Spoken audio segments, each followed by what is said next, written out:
Chapter 3. For a long moment, Leia Organa Solo just stood there, the restless breezes of the Wayland forest rustling through her hair, staring at the gold-colored protocol droid twitching nervously in front of her. There were, she reflected distantly, very few things in the galaxy anymore that could shock her speechless. Han Solo, her husband and father of her 3 children, was apparently still one of them. He did what? It was a rhetorical question, of course, possibly a way of confirming to herself that her voice still functioned. C-3PO either didn't realize that, or else didn't want to risk guessing wrong. "He and Chewbacca have gone to Iphigenia, Your Highness," the droid repeated, his voice miserable. "Several hours ago, shortly after you left on your tour. I tried to stop them, but he wouldn't listen. Please don't deactivate me." Leia took a careful breath, stretching out to the Force to calm herself. Apparently, she looked angrier than she actually was, and tried to think. Han would be on Iphigenia by now, probably already engaged in a dialogue with the Diamolan and the Shori delegations. She could have her honor guard fly her there in one of their ships, calling ahead and telling Han to declare a recess until she arrived. The children she could leave here. The rest of the Nogri could look after them until she and Han returned. Alternatively, she could get in touch with President Gaversom and have him send someone else out there to take over. But either approach would make Han's effort an obvious and embarrassing false start. Hardly the sort of thing that would bolster the already low opinion the Diamala had of New Republic capabilities. In fact, depending on how seriously the Diamala chose to take it, it could easily make things worse than if she had just left Han alone. Besides, he was a hero of the rebellion, and both the Diamala and Ashori appreciated that sort of thing. And after years of watching her handle this sort of negotiation, he must surely have picked up a trick or two. "Oh, one other thing," 3PO spoke up hesitantly. "Captain Solo also made one other call before he and Chewbacca left. I believe it was to Master Luke." Leia smiled wryly, her first real smile since 3PO had broken the news. She should have guessed that Han hadn't just rushed in on this thing alone. He'd conned Luke into going with him. 3PO was still standing there, looking nervous. "It's all right, 3PO," she soothed him. "Once Han gets an idea in his head, there's no stopping him. He and Luke should be able to handle things." The droid seemed to wilt with relief. "Thank you, Your Highness," he murmured. Leia turned away from him and looked back across the clearing. Her youngest son, Anakin, was crouched down beside one of the slender air speeders the group had just arrived in, and even at this distance she could hear the mix of seriousness and excitement in the 8-year-old's voice as he discussed the finer points of design with the Nogri pilot. Standing a little way to one side beside the Mobquit speeder bikes that had flown escort for them, the twins Jason and Jaina were watching with the air of stressed patience that came naturally of being a whole year and a half older and wiser than their younger brother. Grouped around the children and vehicles were the short gray figures of their Nogri escort, the bulk of their attention directed outward. Even here at the edge of a Nogri settlement, they were continually on the alert for danger. Beyond them, rising above the forest, Leia could see the top of Mount Tantus. "Welcome back, Lady Vader." A gravelly Nogri mew came from beside her. "Oh my!" 3PO said, jerking back. Only long experience, and her strength of calmness in the Force, kept Leia from doing the same. Even when they weren't particularly trying to be quiet, Nogri were next to impossible to hear. One of the many reasons why Grand Admiral Thrawn and Darth Vader before him had so coveted their services as private death commandos for the Empire. Had coveted that service so much, in fact, that they deliberately destroyed the Nogri homeworld of Hanagar, keeping the Nogri at a perpetual edge of disaster. A disaster that had been carefully structured to keep them in eternal servitude. Leia had helped them discover the truth about the Empire's deceit, but though it had brought the Nogri firmly onto the side of the New Republic, it had in many ways been a hollow victory for all concerned. Despite the effort that had been put into the New Republic's restoration project over the past 10 years, Hopes were steadily fading that Honegger could ever be truly brought back to life. And though the Nogri seemed reasonably content with their new settlements here on Wayland, Leia could hear the quiet sadness in their voices when they spoke of home.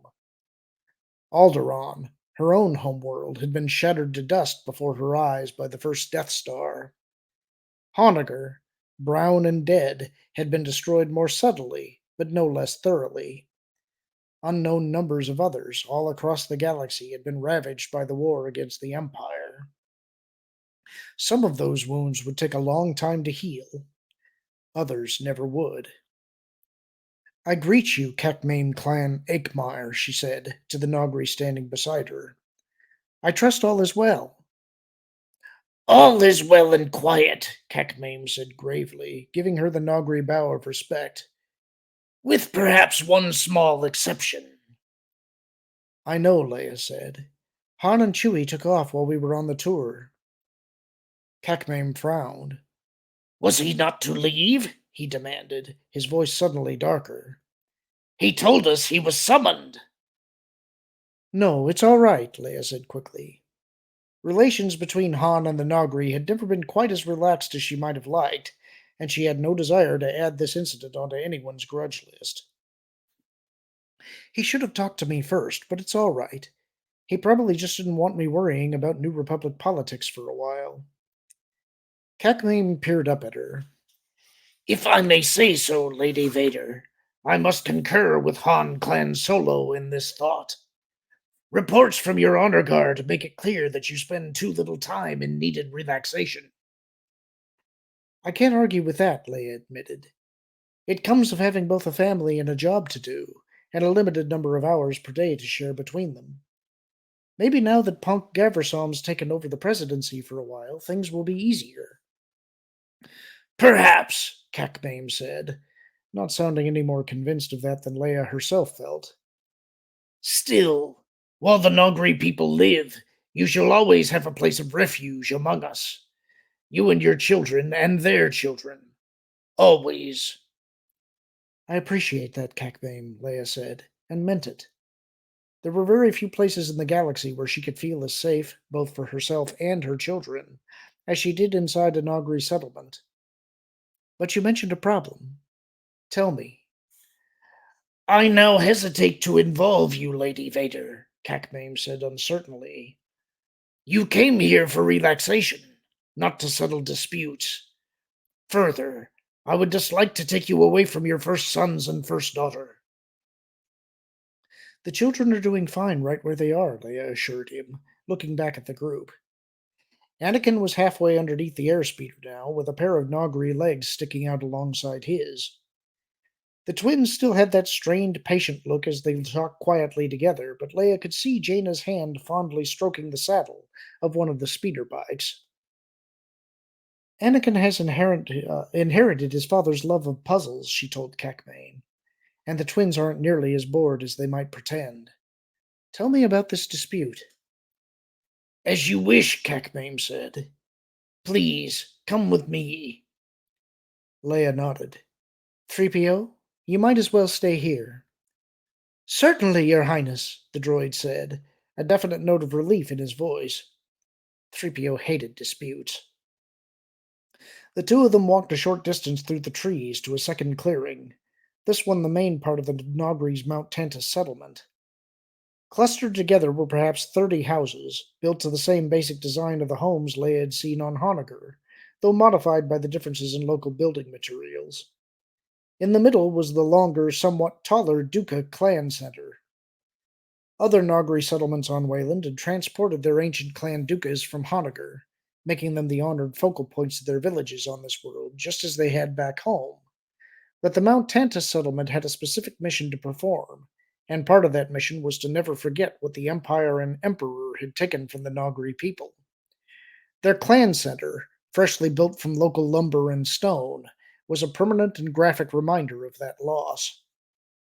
The Duca door was flanked by a pair of straight-backed Nogri children, performing their door warder duties with the seriousness of generations of custom and ritual. One of them pulled open the door, and Cackmane and Leia stepped inside. The clan center consisted of a single large room, roofed with heavy wooden beams, with walls on which the history and genealogy of the settlement had been carved. Two-thirds of the way back was the throne-like high seat, the only chair in the room. And seated on the floor at the foot of the high seat, dressed in dirt-stained clothing, was a Deveronian. "Ah," he said, favoring Cuckmane with a thin smile as he got to his feet. "My kindly host. I hope you brought food. I'm beginning to get hungry." He shifted his attention to Leia. "And you, I take it, are the wandering decision-maker I was promised." "This is New Republic High Counselor Leia Organa Solo," Cuckmane identified her, his voice edged with knives. "You will speak to her with respect." "Of course," the Deveronian said dryly, touching the rightmost of his two forehead horns with the fingertips of his right hand. "I would never speak otherwise to an official of the New Republic." "Of course not," Leia said, matching his tone as she stretched out towards him with the Force. Male Deveronians were avid travelers and a common sight in the spaceports of the galaxy, but there had been few, if any, of them in the Rebel Alliance, and she had never had much personal contact with the species. "And your name?" she asked, trying to get a reading on his thoughts and emotions. "I am Jit, Counselor, a simple seeker of knowledge and truth." Leia smiled. "Of course," she said, focusing a bit harder on his thoughts. There was no change she could detect that would indicate a lie, but given her unfamiliarity with the species, that didn't mean much. More than likely, it was no more than a bending or embellishment of the truth anyway. "Tell me about this dispute, Cacmane." "This alien was discovered near Mount Tantus by one of the cleansing teams," Cacmane said, his gaze hard on the Deveronian. "He had been digging through the soil in the fault line area and had found 6 data cards. When the team attempted to take them from him, he claimed possession under the Debel Agreement." "Really?" Leia said, eyeing the Deveronian with new interest. The Debel Agreement was a slice-of-the-moment compromise deal she'd worked out between the Nogri cleansing teams, who had sworn to eradicate every memory of the Emperor's presence on Wayland, and Garv Debel, a New Republic archaeologist who had insisted that items plundered from other worlds should be returned to their proper owners. The agreement had been informal and reasonably private, hardly something a casual treasure hunter would know about. "Tell me, Lakjit, how did you come to know about the Debel Agreement?" "Quite honestly, Counselor, I assure you," the Deveronian said. "I am associated with a human who I believe has had some dealings with the New Republic. Talon Card." "I see," Leia said, keeping her voice and face expressionless. To say that Talon Card had had dealings with the New Republic was to vastly understate the case. Smuggler chief and information broker, with an organization that stretched across the known galaxy, Card had reluctantly thrown in with the New Republic during the massive Imperial counteroffensive led by Grand Admiral Thrawn. More than that, he'd put together an unlikely coalition of fellow smugglers that had played a significant role in stopping Thrawn's advance and ultimately defeating him. The coalition had drifted apart over the years, but Leia had made an effort to keep somewhat in touch with Card himself. A presence brushed at the back of her mind, and she turned as Jason came into the room. "Mom, when are we going to the mountain?" he asked, throwing an incurious look at the Deveronian. "You said we'd be going to see the mountain after the other tour." "We'll go soon, honey," Leia said. "Just a little business to clear up first." Jason frowned. "I thought we weren't going to have any business here." "It'll just take a minute," Leia assured him. "But I'm bored," he insisted. He looked at Lakjit again, and Leia could sense the effort as the child reached out with his limited abilities in the Force. "Are you my mom's business?" he asked. "Yes," Lakjit said with another thin smile. "And she is right. It will only take a minute. Counselor Organa Solo, it should be clear that historical data cards are precisely the sort of thing the Debel Agreement was created to protect. Therefore—" "We have only your statement that the data cards are historical," Cacmane put in. "We must study them ourselves." "Agreed," Leia said, before the Deveronian could object. Unfortunately, That kind of examination could take hours, and the children were waiting. Here's the offer, Lakjit. I'll take the data cards, paying you 500 now as your earnest money. After I've examined them, the New Republic will pay you whatever they're worth. And who will decide that value? Lakjit demanded. I will, Leia said. Or, if you prefer, I can take the data cards back to Coruscant and ask Counselor Cian Siev or another historical expert to evaluate them. And if I refuse? Leia nodded toward Cackbane. Would you prefer I let the Nogri set the price? Lakjit grimaced, an expression that came across as just another Deveronian smile, only thinner. I seem to have no alternative. He stepped forward, thrusting out a stack of data cards. Here then, evaluate. Since you have not brought me food, would you and your host object if I went and foraged while you work? You said just a minute, Mom, Jason spoke up. Quiet, Jason, Leia said, gingerly taking the stack of data cards and doing a quick count at the edges. 6 of them, all right, as filthy and dirt-stained as Lakjit's clothing. They'd probably been blown out of Mount Tantus with the general cloud of debris when Chewbacca and Lando Calrissian set off the base's power reactor, and had been lying buried in the Wayland soil ever since. Lakjit cleared his throat. May I? Yes, go, Leia cut him off. She hadn't realized Deveronians foraged for food, and she certainly wasn't interested in the details. Jason, be quiet. It'll just be another minute, I promise. Please be quick, Lakjit said, and disappeared out the door. Mom! If you're bored, why don't you ask Cackmane to show you the history they're carving in the walls here, Leia suggested, gingerly brushing at the dirt covering the top data card. Or go join the Nogri children in their fighting class. I think Mob Vekar was going to be teaching them leverage holds today. Jason sniffed. Jedi don't need that stuff. We have the Force. You're not a Jedi yet, Leia reminded him, giving him a stern look. She wasn't exactly happy about this interruption in their vacation either, but all his whining was accomplishing was to drag it out further. If you were, you'd know that just because you have the Force doesn't mean you can ignore the condition of your physical body.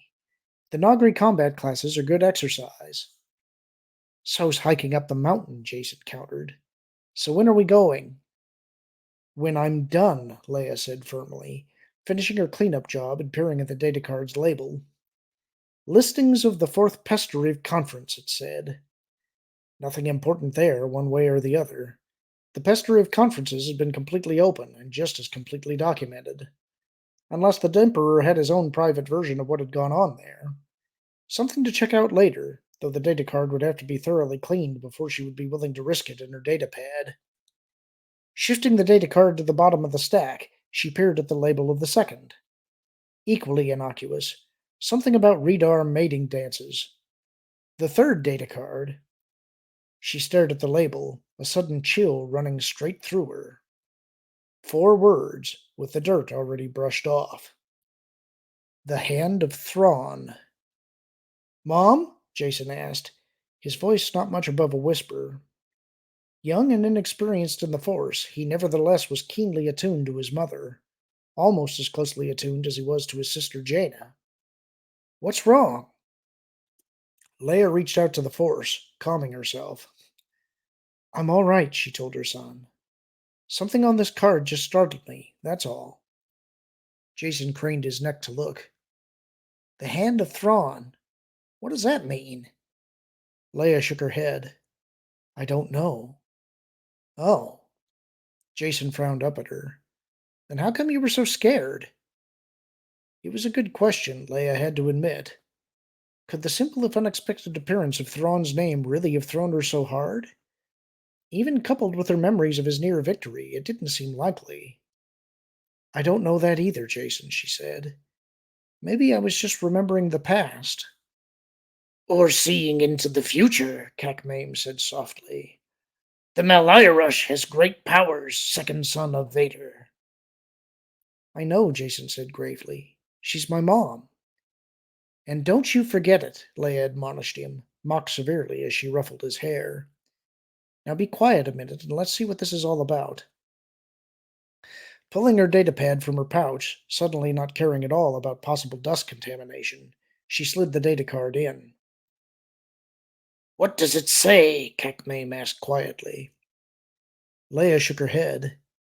Nothing, she told him. At least, nothing legible. She tried a different section of the card, then another. Looks like the whole data card has been scrambled. I guess 10 years of exposure will do that. Maybe the experts on Coruscant can. She broke off. Jason's face and thoughts.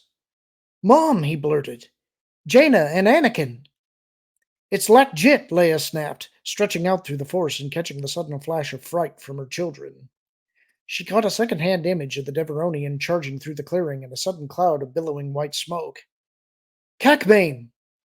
But Kakmame was already through the door, screaming the alert in the warbling Nogri combat code.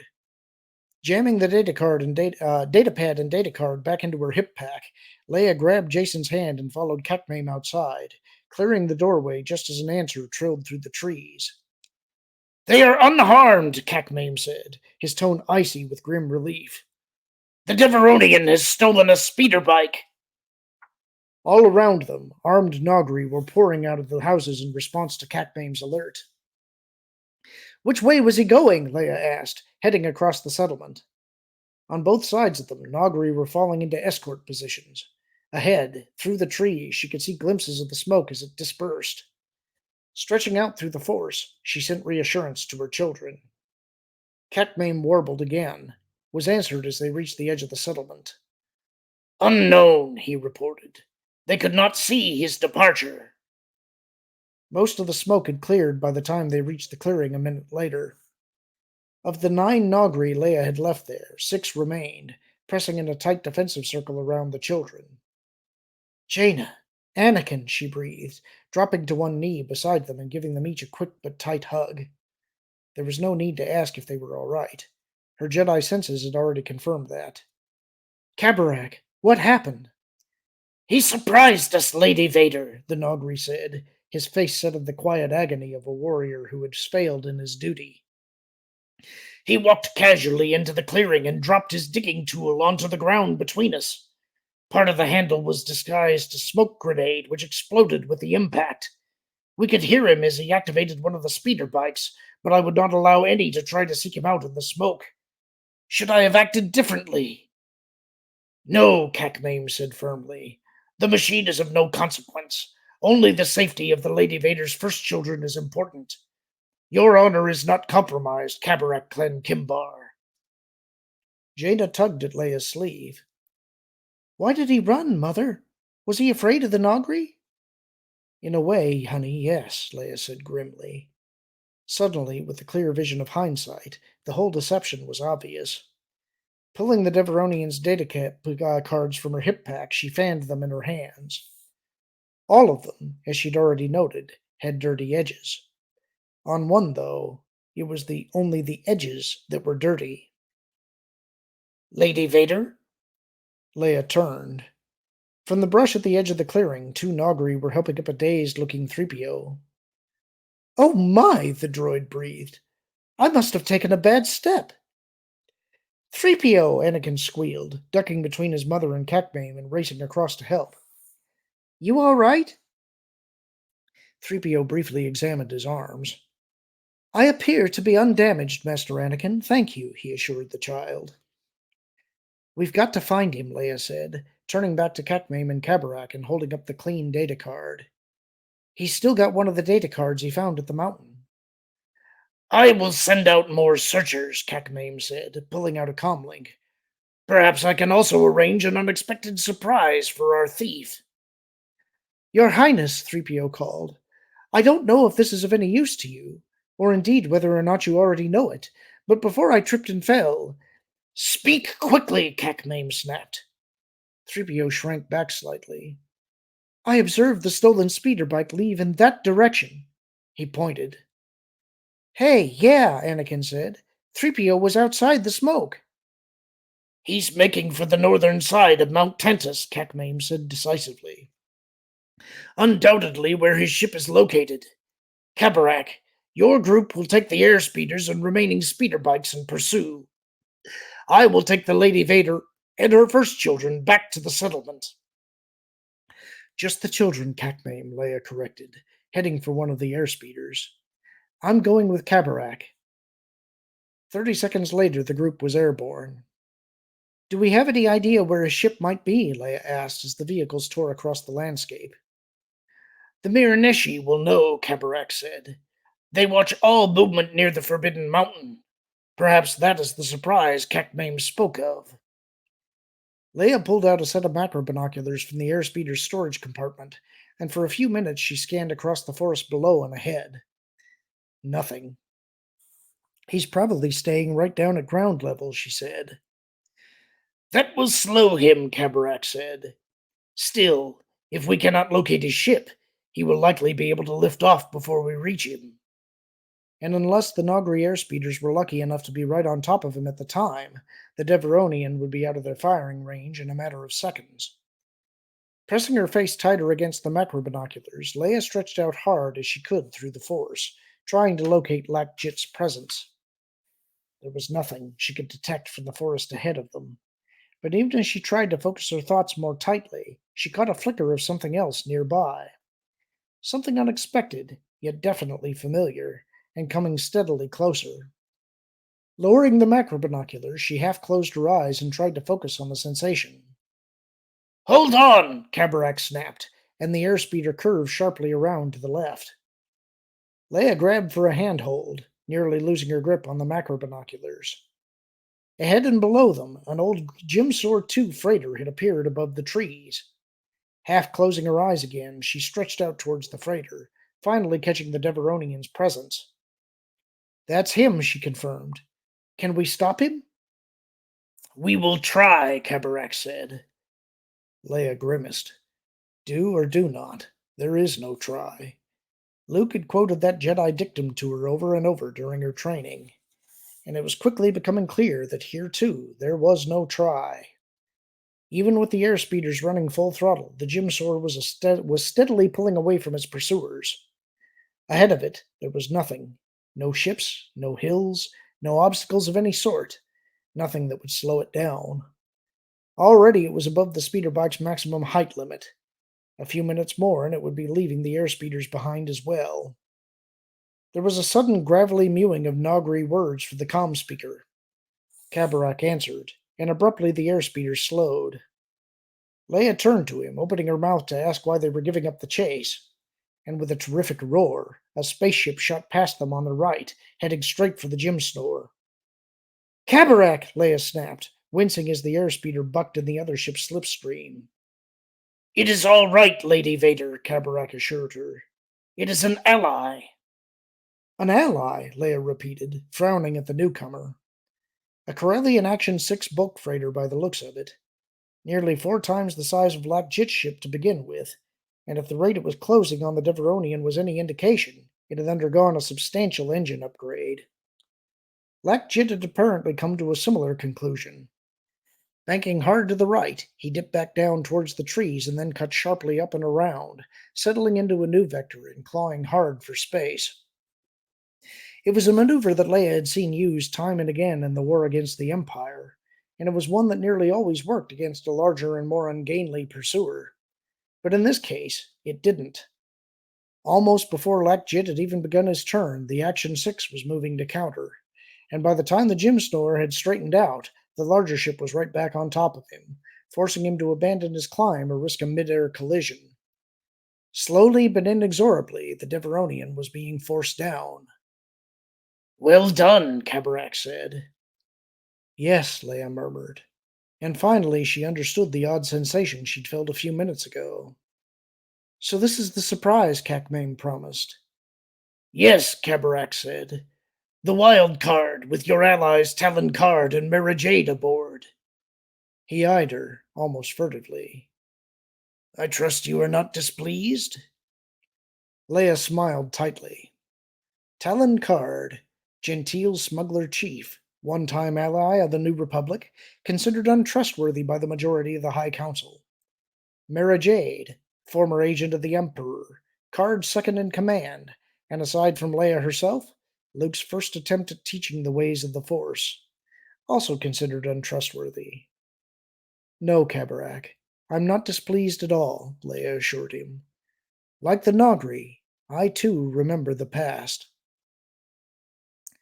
The gym snore squatted in the clearing, canted slightly to one side on a crumpled landing skid, its hatchway open and surrounded by a group of Nogri. I wouldn't have believed you could force a ship down like that, Leia commented, running a critical eye over the freighter. Not without wrecking half of it in the process. Beside her, Talon Card shrugged modestly. Capbame said relatively undamaged, he told her. We do try to please. And you generally succeed, Leia agreed. A pair of Nogri appeared at the hatchway, conversed briefly with the others standing guard outside, then disappeared back inside. I'm glad you happened to be on Wayland. What are you doing here, anyway? Business, Card told her. I've been experimenting with hiring Nogri to help protect my contact people in some of the more dangerous or unsavory parts of the galaxy. Leia frowned. I hadn't heard anything about this. We've been keeping it quiet, Card said. I'm not exactly welcome on Coruscant these days, and given your close ties with the Nogri, we didn't want your reputation and influence damaged by association. I appreciate your concern, Leia said, but I can take care of my own reputation, thank you. And as far as New Republic hospitality goes, there are still quite a few of us who haven't forgotten your part in stopping Grand Admiral Thrawn. I don't think any of the High Counselors or Senators have actually forgotten, Card countered, an uncharacteristic touch of bitterness seeping into his voice and mood. The point is that many of them resented my organization's assistance even at the time we were providing it. Leia looked up at him, noting the hard set of his face and the equally hard edge to his emotions. She'd been aware that official ties between Card's smuggler friends and the New Republic had been growing more and more distant over the past few years, but she hadn't realized he felt this strongly about it. I'm sorry, was all she could think of to say. What can I do to help? He waved the offer away, and as he did so, the bitterness faded into a kind of wry resignation. Don't try, he said. Smugglers are part of the fringe, just like mercenaries and con men and pirates. Try to defend us, and all you'll accomplish will be to get muddied alongside us. As I've already said, my reputation is my own concern. Besides which, Card continued quietly, drawing any attention to me at this point would also put the Nogri at risk. Or don't you think some in the High Council would consider hiring themselves out to a smuggler to be an unacceptable activity? Leia grimaced, but he was right, and with the Nogri still under their self-imposed cloud of penance for their years of service to the Empire, the clan dynasts would be extremely sensitive to any such charges. I'm sorry, she said again. Don't be, Card advised her. If the New Republic doesn't need me, I certainly don't need it either. Ah, here we go. Leia looked back at the freighter. A new group had exited the hatchway. 3 Nogri, a sullen-looking Lac Jit, and Mara Jade, her red-gold hair glistening in the sunlight. In her hand was a dirt-stained data card. Incidentally, whatever happened with Mara's independent trading company? Leia asked. I heard it had failed, but never heard why. It didn't fail. It was simply closed down, Card said. Actually, it was never meant to be anything permanent. I wanted her to have some experience running a small company directly, so we set her up with one. All part of the process of grooming her to take over my organization someday. The group crossed to the clearing to where Card and Leia were waiting. To Leia's complete lack of surprise, the Deveronian got in the first word. I vehemently protest this treatment, he bit out, his eyes and horns glistening with anger. I have committed no crime that would permit you, Counselor Organa Solo, to open fire on me and to cause damage to my ship. Rest assured that I will be lodging formal complaints with the New Republic High Council and Senate, the Ojoster Sector Assembly, the Corellian Merchants Guild. And your employer, Talon Card, Card suggested mildly. Certainly, and Talon Card, Lackjit agreed. I demand the immediate return of my property. He broke off, his eyes focusing on Card for the first time. Leia stretched out with the force and caught the sudden startled burst of recognition. You are. Yes, Card confirmed, his voice suddenly cold. He held out a hand, and Mara put the data card into it. Tell me, where were you taking this? I was going to bring it to you, of course, Lakchit said. Leia looked at Mara, standing a little behind the Deveronian, her hand resting casually on the lightsaber attached to her belt. The other woman returned Leia's look, a knowing and slightly cynical half smile on her face. Clearly, both of them had caught the quaver in Lakjit's thoughts. Mara shifted her eyes back to Card, tilted her head fractionally to the left. That's lie number one, Lakjit, Card told the Deveronian, lifting a finger. One more, and I'll inform the Corellian Merchants Guild that you're illegally using their name. The temperature of his voice dropped still lower. Third lie put you in trouble with me. Now, where were you going? The Deveronian seemed to shrink. To sell the data card, he muttered. To those who would pay the most. He looked furtively at Leia. Much better than she would have. And who are these generous people? Card asked. Lagjit twitched his horns left, then right, the Deveronian equivalent of a shrug. You'll know as soon as you read it. Be careful when you do. I nearly destroyed my datapad trying. It's extremely dirty. Yes, I noticed. Card looked at Mara. You've checked his entire ship? The Nagri are still poking around, but this is definitely the Card, Mara said. All right. Card looked back at the Deveronian. As soon as they're finished, you can leave. Depending on what we find in the data card, you may or may not still be associated with my organization. Your usual contact will let you know. Lakjit bowed elaborately. As always, a most generous master, he said, not quite enough sarcasm in his tone to take offense at. He looked at Leia. There was, I believe, mention of 500 in earnest money? Leia and Card exchanged incredulous glances. I think you forfeited any claims to that when you threw the smoke grenade at my children, she told the Deveronian. We'll still pay you whatever we decide these data cards are worth, but now you'll have to wait. They may pay you, Card amended. I may consider taking any such payment as my fee for helping keep you here. Lakjit smiled thinly. As I said, a most generous master. Just be thankful you didn't try this on a hut, Card countered. Get going. The Deveronian bowed again and headed back towards his ship, the three Nagri trailing along with him. Yours, I believe, Card said, handing Leia the data card.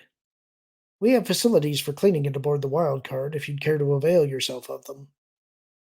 Which would allow you a chance to read it over my shoulder, Leia suggested dryly. Card smiled. We could consider it my fee, unless you don't think we've earned it. Leia shook her head in mock resignation. Sometimes I forget what dealing with you is like, Card. Lead on. The last readable page scrolled a second time across the display, giving way to the randomly scattered bits and blanks of the ruined sections of the data card. Carefully, Leia set the datapad down on a corner of Card's desk, feeling her heart pounding in her throat. Suddenly, the private office, which had seemed so snug and warm only minutes ago, felt very cold. A movement caught her eye as she stared into the distance. Card, now seated in the high-backed chair on the other side of the desk, reaching over to the datapad. Well, he said soberly as he swiveled the device around to face him. At least we now know why our Bothan friend Phalia was so anxious that Mount Tantus be thoroughly destroyed. Leia nodded silently, that scene from 10 years earlier flashing back to her mind. Councillor Borsk Phalia standing outside the wild card in the Imperial City on Coruscant, all but pleading with Card to fly Leia to Wayland to help Han and the others destroy the Emperor's Mount Tantus storehouse, warning darkly that there were things in that storehouse that, if found, could bring disaster to the Bothan people and the galaxy. Lakjit had found it, and Phalia had been right.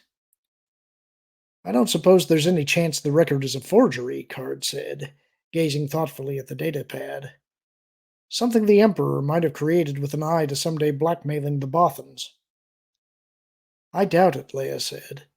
The Royal Library on Alderaan had a great deal of information on the attack that burned off Camus, details that were never made public knowledge. It's hard to believe anything about Camus could have been kept secret, Card said. The outrage at the time was certainly widespread enough, worse even than when your own Alderaan was destroyed. Leia nodded mechanically, her mind's eye drawn unwillingly back to the horrifying hollow images she'd seen as a child in the history records. The destruction of Camus had happened before her time, but the pictures were as vivid as if she'd witnessed the aftermath of the events in person. The attack had been sudden and thorough, with a viciousness that had made it stand out even against the widespread devastation of the Clone Wars that had preceded it. Perhaps that was what the attackers had banked on, that a populace weary of war would be too emotionally drained to even notice, much less care about the fate of a single world. But if that was indeed their strategy, it turned out to be a serious miscalculation. The Kamasi had been a good and noble people, with an artistic bent and a gentle wisdom that had won them a deep respect even among their adversaries. Their unwavering belief in peace through moral strength had been a strong influence on the political philosophies of many worlds, including Alderaan, while their firm support of the principles of the Old Republic had made them a rallying point for all such supporters during the political chaos of that era. It was still not known who the attackers had been who had come out of nowhere to systematically and ruthlessly burn off the planet. None of the Kamasi's political opponents had claimed credit. Indeed, all of them had joined in the universal condemnation, at least verbally, and the Kamasi's surviving records of the battle were too badly damaged to be of any use in identification. But with Lakjit's data card, at least one piece of the puzzle had now been solved. They were an almost universally beloved people, Leia sighed, bringing her attention back to the presents. Still are, those few who are left. She blinked back tears. You wouldn't have known, but there was a large Kamasi refugee group on Alderaan when I was growing up, living in the South Islands in secret under my father's protection. They were hoping that someday, when they were strong enough, they could return to Kamas and try to rebuild. Interesting, Card murmured, absently stroking his beard. As it happens, I did know about that group. I used to smuggle in foodstuffs and medicines that were needed on Alderaan's forbidden import list. I always wondered why your customs people never seemed to notice me. My father didn't want anything official showing up in any import records, Leia said. He'd always suspected Palpatine's involvement in Kamas's destruction, either directly or through intermediaries, especially when it became clear as to the direction Palpatine was trying to twist the Republic. The Kamasi would never have stood for it, and they would have been much quicker to recognize and respond to the threat than we on Alderaan were. Hence, they had to be eliminated, Card said heavily. As you say, obvious in hindsight. He gestured towards the datapad. But I would never have guessed there were Bothans involved. It's going to surprise everybody, Leia said, wincing. And it couldn't have come at a worse time. With tensions and brush wars cropping up all over the New Republic, I'm not at all sure we're in any shape to deal rationally with something like this. There was a flicker of presence from outside the office, and she turned as the doors slid open. The alert's out, Mara said, coming into the office and sitting down next to Leia. All our ships and ground stations, and I got word to Mazik's and Klingon's people too. If Lakjit gets near any of them, we'll have him. She nodded at the datapad. Was there anything else on the data card? Nothing readable, Leia told her. Maybe the techs on Coruscant can pull something more out of it. I doubt it, though. We were just trading bits and pieces of information on Kamas and the aftermath, Card said. You wouldn't happen to have anything to add, would you? Mara threw him a cool look. You mean like the names and clans of the Bothans who sabotaged Kamas's planetary shield generators? That would be a good start, he agreed. Mara snorted gently. I'll bet it would. Unfortunately, I don't know anything more than what's on that data card. Less, actually, since I didn't know there were Bothans involved. Don't forget, Kamas was long gone by the time the Emperor found me and trained me to be his hand. He never mentioned the attack? Leia asked. Bragged or gloated about it? Anything? Mara shook her head. Not to me. The only time he even mentioned the Kamasi was once when he was convinced they were stirring up Baal Organa against him, and was thinking about sending me to do something about it. But then he changed his mind. Leia felt her heart tighten inside her. He must have decided he had something better to use as an object lesson. The Death Star. For a long minute, no one spoke. Then Card stirred. What are you going to do with the data card? He asked. With an effort, Leia pushed back the memories of her shattered home and lost family and friends. I don't have any choice, she told him. Jit's already read it, and he's bound to spread the story, out of spite if nothing else. All I can do is try to get word back to Coruscant before that happens. At least give the High Council some time to prepare for the uproar. Card looked at Mara. What's our schedule look like? Busy, she said. But we've got time to drop her off first. If you'd like a ride, that is, Card said, turning back to Leia. Though with Solo and the Wookiee off somewhere in the Falcon, I suppose you don't really have much choice. Leia made a face. Was I the last one on the planet to find out that Han had left? Card smiled. Probably. But then, information is my business. I remember when it used to be mine, too, Leia said with a sigh. Yes, I'd be very grateful for a ride. Do you have room for my children and Kabarak's team? I'm sure we can squeeze them in, Card assured her, reaching across his desk to the comm. Dankin, get us ready to fly. We'll be picking up Councilor Organa Solo's children and honor guard at the Nogri's Mount Tantus settlement and then heading out.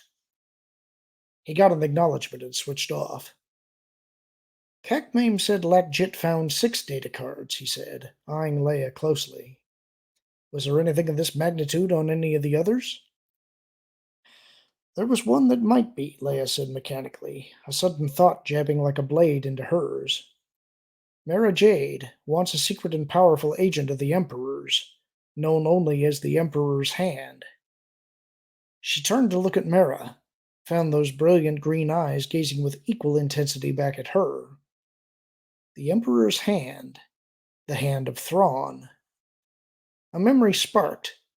10 years ago, soon after the birth of Jason and Jaina, the two women facing each other in a small room in the Imperial Palace. Leia, staring into those same green eyes as Mara calmly announced her intention to kill Leia's brother Luke. Even then, she'd recognized Mara's abilities in the Force. Now, with practice in some of Luke's own training, those powers were even more in evidence. She could feel Mara's thoughts probing at her own, testing her mind and trying to discern what it was that was suddenly troubling her. And it occurred to her, or was perhaps wordlessly suggested, that Mara, with her unique Imperial background, might already know who or what was meant by the Hand of Thrawn. But she couldn't ask her. Not now. Mara and Card she considered friends, but this was something that the High Council of the New Republic should hear about first. I can't say anything about it, she told them. Not yet. I understand, Card said, his eyes flicking thoughtfully between the two women. He knew that something was going on beneath the surface, but was too polite to press the point. Besides, he'd be able to find out about it later from Mara anyway. No harm in asking. He lowered his eyes to the datapad. It does occur to me, though, that we might be worrying more than necessary about this whole Kamas thing. That was a long time ago, and it could be that no one will care anymore who was to blame. Leia shook her head. I don't believe that for a minute. Neither do I, Mara said. Card grimaced. No, neither do I. That's the end of the chapter. Hope you enjoyed it. Talk to you soon.